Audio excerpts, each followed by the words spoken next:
bangta kasngi lawan mempli ya kate ke office dau district development manager ha ka jingdon lang ka district project officer jong ka cooperative society nang po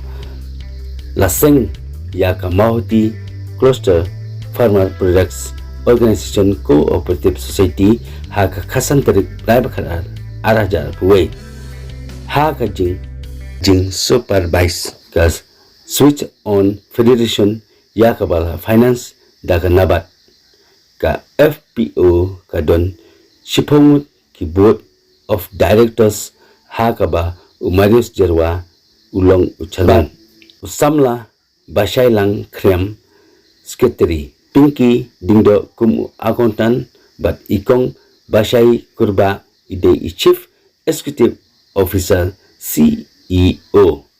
lem sa rengut ki weipat ki members ki ba penlong ya ka BOD ka FPO ka don palacis pangut ki share members hadu menta ka organization kala phat shibun ki members structuring baper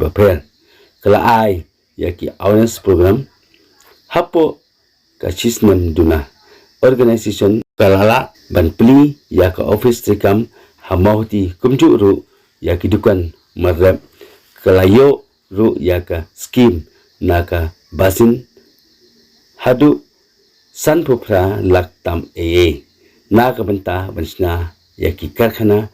teliat sing Kene ki kitiar kene ki jaka stok kadon sapo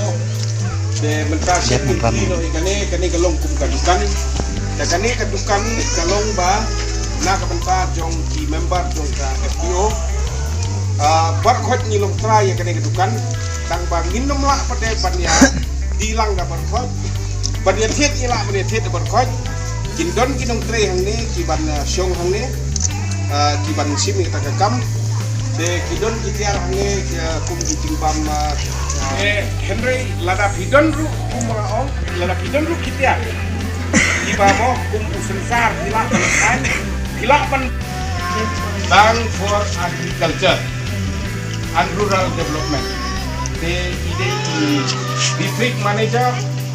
Bamikmat naka nabat kemud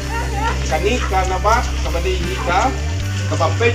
bat sponsor yang dinongrap abang koi dari dia juga kita mengekspor nabat dari kap yang di Uribon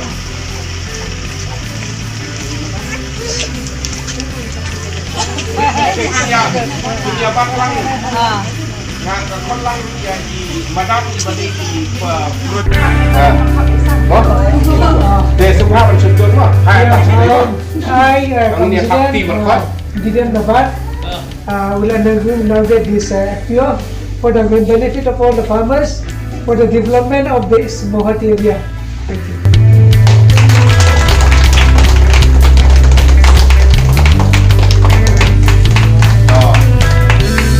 Ya, silakan.